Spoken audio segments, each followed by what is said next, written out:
오늘은 고린도후서 12장입니다.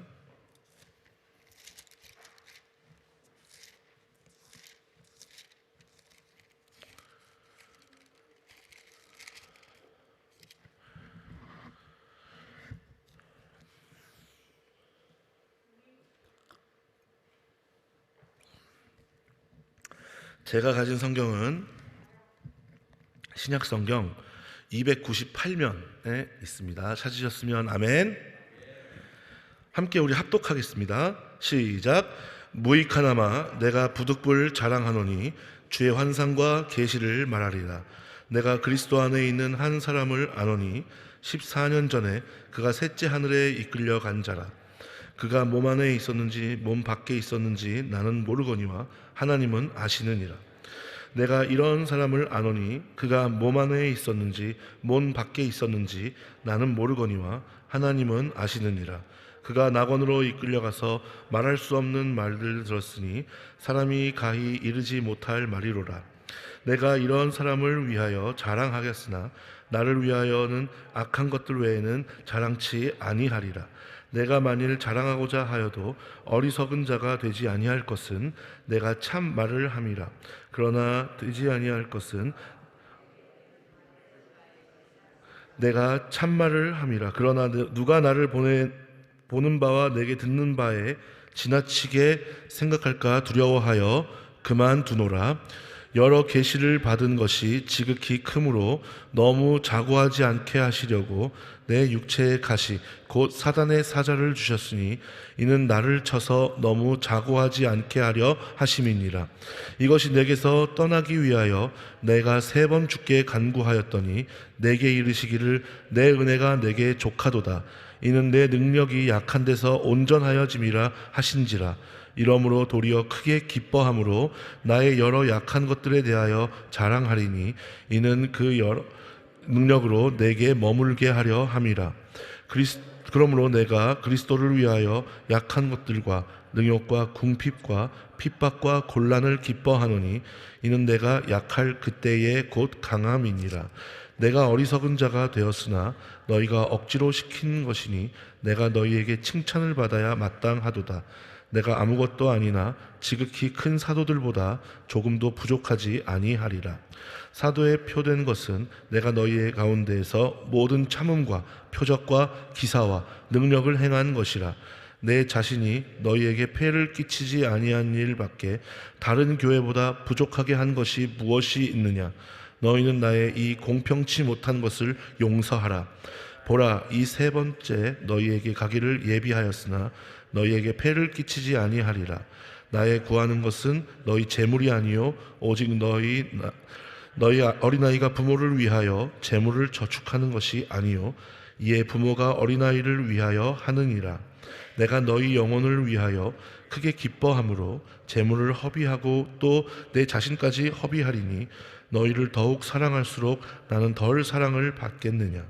하여간 어떤 이의 말이 내가 너희에게 짐을 지우지는 아니하였을지라도 공교한 자가 되어 괴계로 너희를 취하였다 하니 내가 너희에게 보낸 자 중에 누구로 너희의 일을 취하더냐. 내가 디도를 권하고 함께한 형제를 보내었으니 디도가 너희의 일을 취하더냐. 우리가 동일한 성령으로 행하지 아니하더냐. 동일한 보조로 하지 아니하더냐. 이때까지 우리가 우리를 너희에게 변명하는 줄로 생각하는구나. 우리가 그리스도 안에서 하나님 앞에 말하노라. 사랑하는 자들아, 이 모든 것은 너희의 덕을 세우기 위함이니라. 내가 갈 때에 너희를 나의 원하는 것과 같이 보지 못하고 또 내가 너희에게 너희의 원치 않는 것 같이 보일까 두려워하며 또 다툼과 시기와 분냄과 당짓는 것과 중상함과 수근수근하는 것과 거만함과 어지러운 것이 있을까 두려워하고 또 내가 다시 갈 때에 내 하나님이 나를 너희 앞에서 낮추실까 두려워하고 또 내가 전에 죄를 지은 여러 사람의 그 행한 바 더러움과 음란함과 호색함을 회개치 아니함을 인하여 근심할까 두려워하노라. 아멘. 효와 행복 보시겠습니다.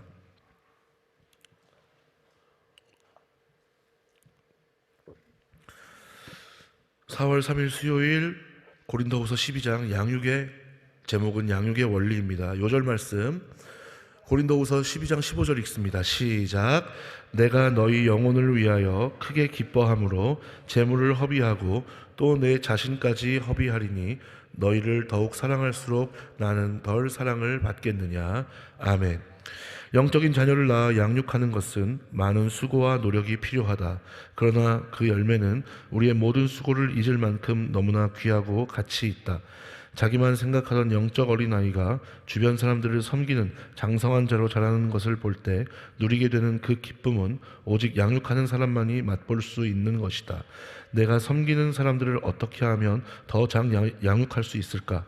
우리는 본장을 통해 양육의 원리를 발견하게 된다. 첫째, 신앙의 좋은 모델이 되어야 한다. 배움은 강의보다는 좋은 역할 모델을 통해 더 잘 이루어지기 때문이다. 그런 의미에서 바울의 신앙과 삶은 고린도 교회를 위한 좋은 역할 모델이었다. 그는 예수님을 위하여 병약한 것마저도 은혜로 받을 만큼 성숙한 신앙의 사람이었다. 또한 거짓 교사들과의 변론 때문에 자신의 신비 체험을 간증했지만 바울은 신령한 체험을 자랑하기보다 신실한 섬김과 복음의 능력을 나타내므로 신앙의 모범을 보였다. 영적인 양육은 말이 아닌 손과 발로 이루어지는 것이다. 좋은 역할 모델이 되어 영적인 자녀 옆에 있는 것만으로도 훌륭한 양육이 된다는 사실을 기억하자. 둘째, 사람에게 집중해야 한다. 바울이 자비량 사역을 실천한 것은 오직 사람을 얻기 위해서이다. 그는 자신이 양육하는 자녀들을 위해 마음과 재정 등 자신의 모든 것을 기쁘게 투자했다. 바울이 고린도 교회에 보낸 편지의 목적도 자신의 변론이 아닌 고린도 성도들의 덕을 세우기 위함이었다. 자칫 관계의 악화로 인해 사람을 잃고 싶지 않았기 때문이다. 이처럼 양육은 프로그램으로 되는 것이 아니라 철저히 사람에게 집중함으로 이루어진다. 부모가 자녀를 위해 더 많이 헌신하는 것은 너무나 당연하다. 영적인 부모는 자신의 모든 것을 끊임없이 나눈다. 내가 섬기는 사람들에게 더 깊은 사랑으로 다가가는 영적 아비가 되자.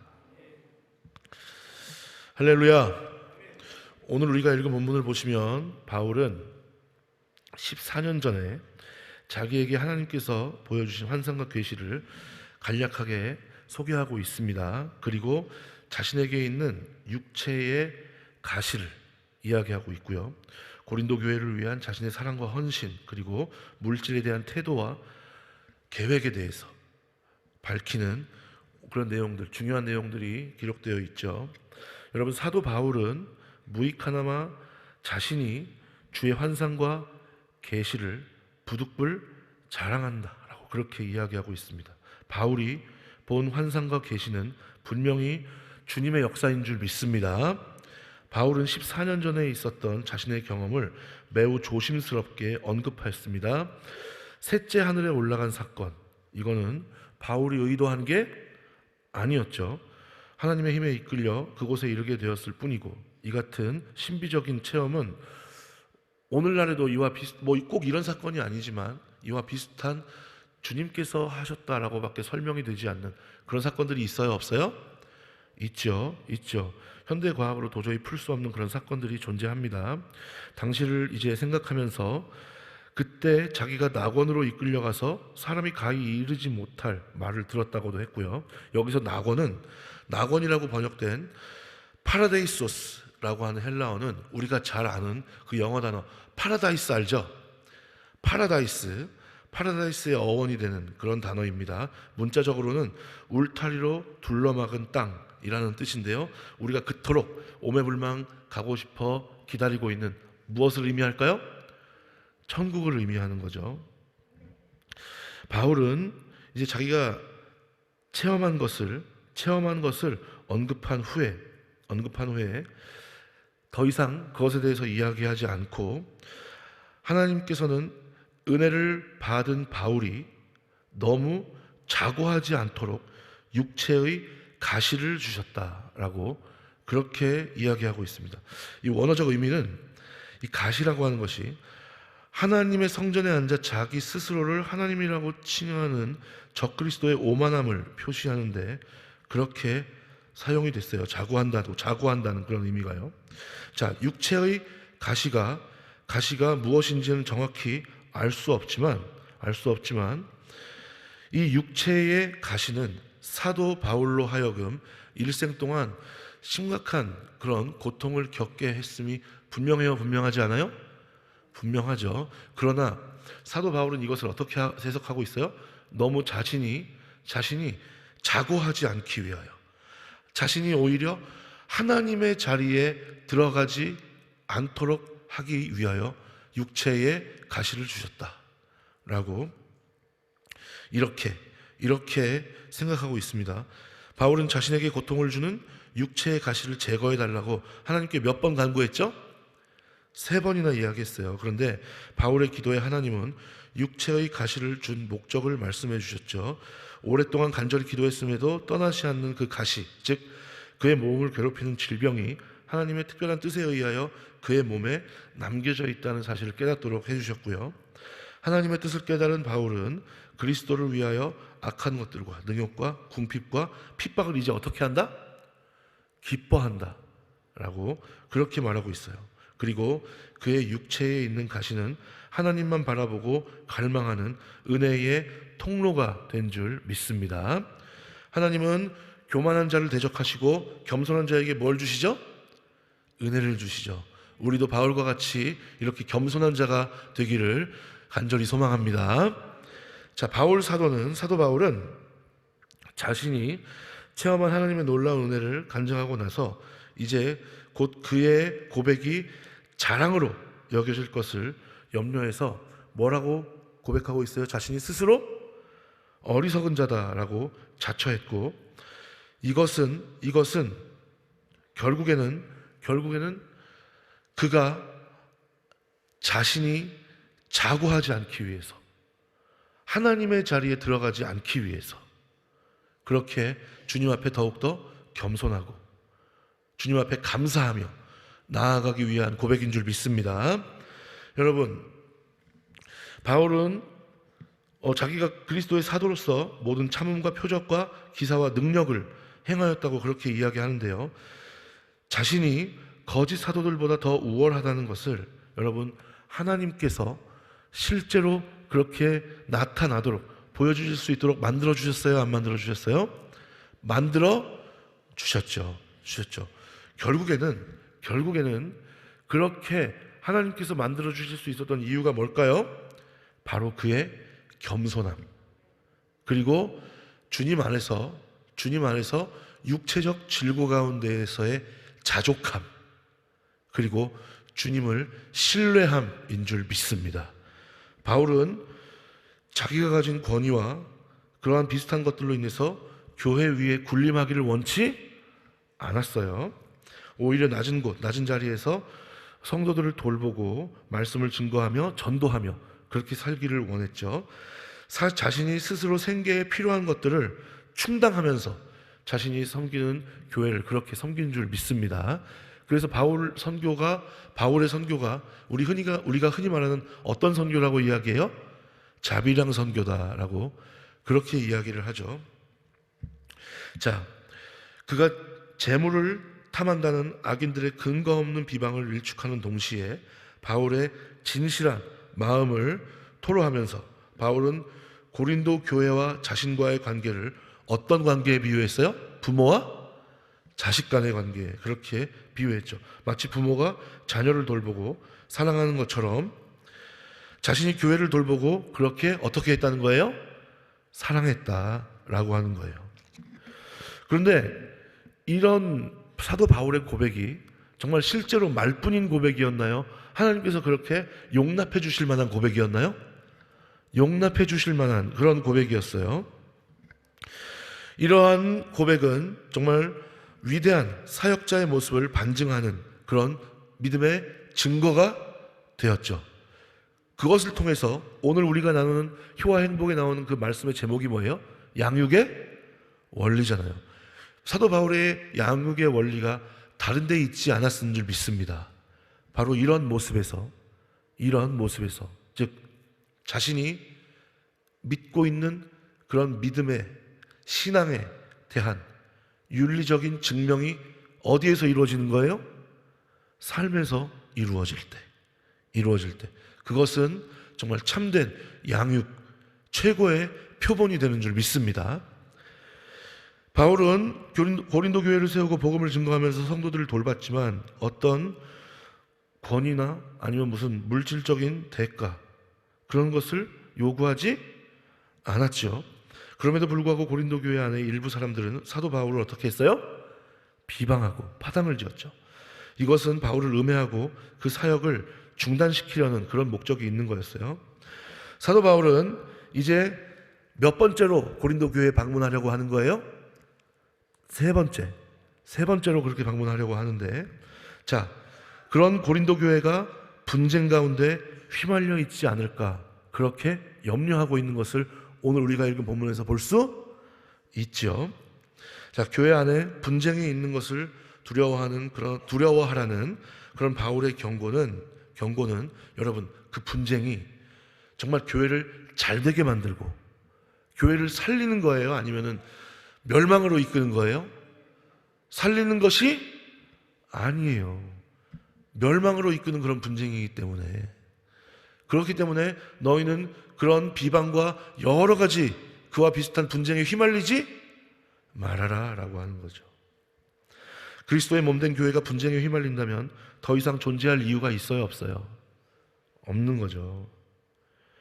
바울은 죄를 범하고도 회개하지 않는 자들이 없기를 간절히 소망했고, 그리고 말씀을 들을 때 깨닫고 어떻게 하기를 원했어요? 진정으로 회개하기를 촉구했어요. 그런데 여러분, 우리가 진정한 회개, 그것이 뭘까요? 메타노이아라고 하는 그것의 의미는 돌이키는 거예요. 유턴하는 거죠. 매번 같은 기도의 회개의 그런 제목을 가지고 와서 하나님, 오늘도 잘못했습니다. 이번 주도 그렇게 살지 못했네요. 용서해 주세요. 믿습니다. 깨끗하게 해주세요. 그리고 나는 괜찮다라고 하면서 우리의 삶에 긍정적인 변화가 전혀 없다. 그게 주님께서 기뻐하시는 회개일까요? 그것은 아닐 수도 있어요.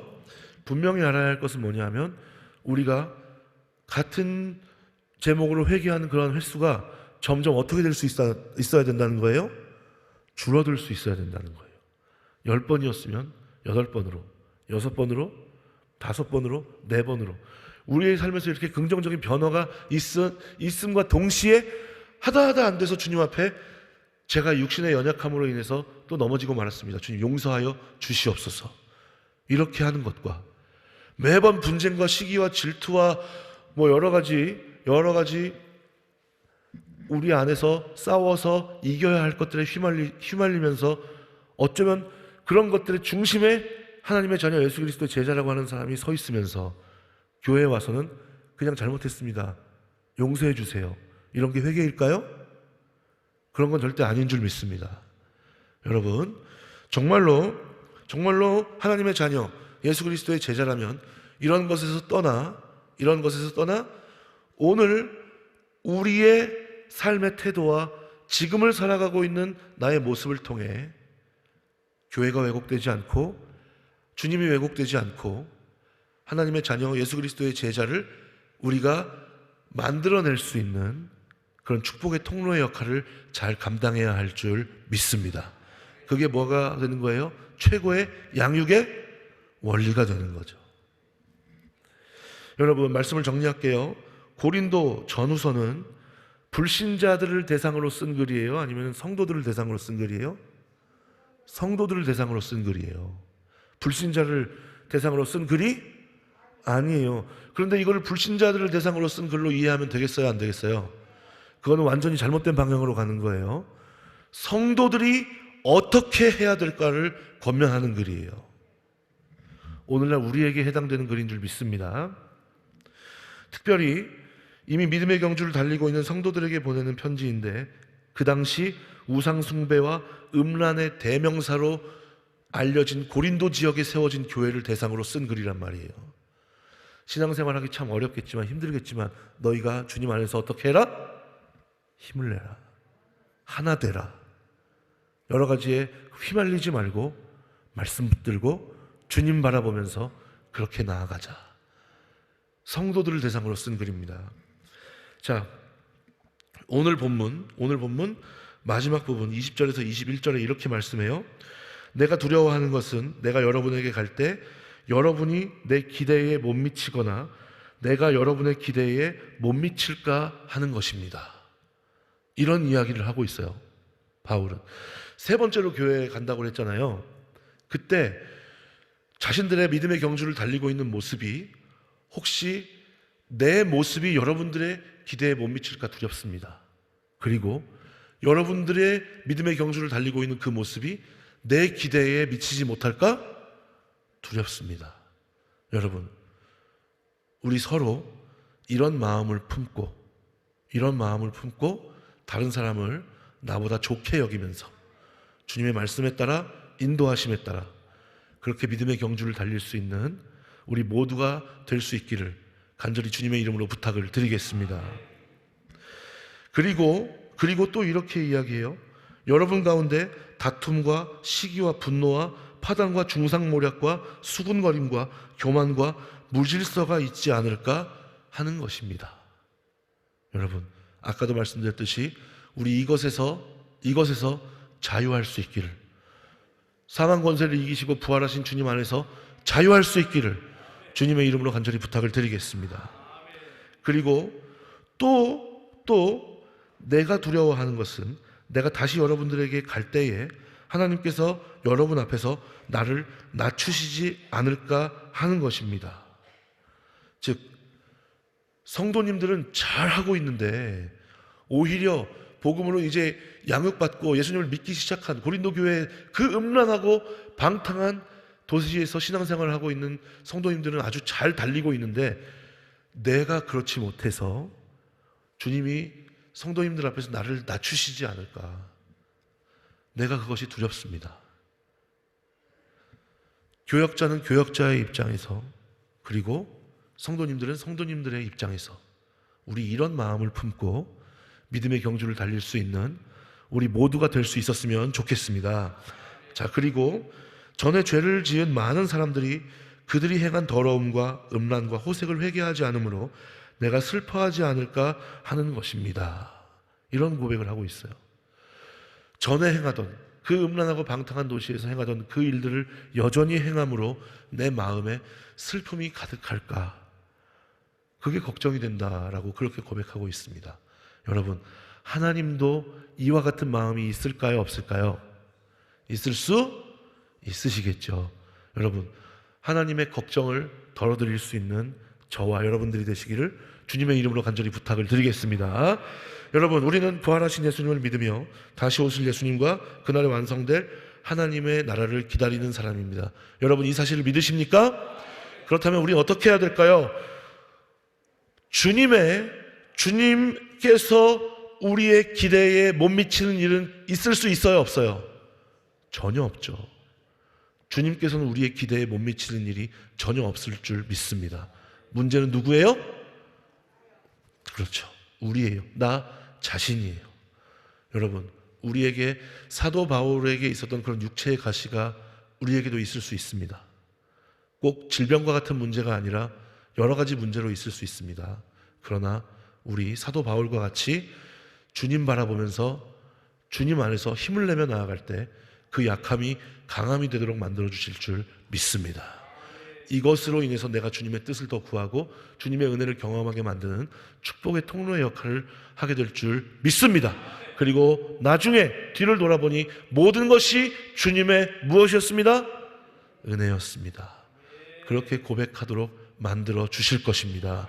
여러분, 그리고 그렇게 우리가 은혜를 경험하기 위해서 주님께서 우리에게 요구하시는, 우리가 주님 앞에 해야 할 것들, 주님의 마음을 근심하지 않도록 해야 할 것들, 그것들에 성실하게 사도 바울과 같이 두렵고 떨리는 주님을 경외하는 마음으로 나아갈 수 있는 저와 여러분들이 되셨으면 좋겠습니다. 그렇게 나아갈 때 진정 약할 때 강함 되시고 나중에 분명히 다시 오셔서 우리를 안아주실 그 주님의 능력과 은혜와 인도하심이 저와 여러분의 믿음의 증거로 소유되고, 그것을 통해서 우리 가운데에서 수많은 예수 그리스도의 자녀 그리고 예수 그리스도의 제자들이 양육될 수 있게 되시기를 주님의 이름으로 축원합니다. 기도하겠습니다. 하나님, 감사합니다.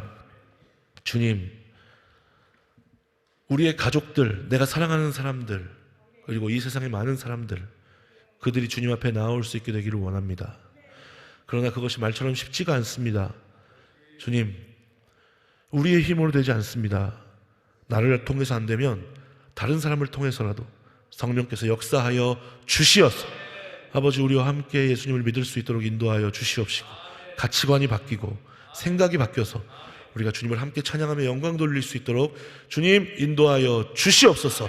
그 중심에 믿음과 행함이 신행일치를 이룰 수 있는 우리의 삶의 태도가 있을 수 있도록 주님 인도하여 주시옵시고, 그것을 통해서 우리의 주변 사람들이, 우리나라와 민족이, 그리고 우리 세계 곳곳 열방이 예수 그리스도를 올바로 바라볼 수 있고 주님의 자녀가 될 수 있는 그런 놀라운 양육의 기적이 일어날 수 있도록 주님 역사하여 주시옵소서. 예수님의 이름으로 감사하며 축복하며 기도드리옵나이다. 아멘.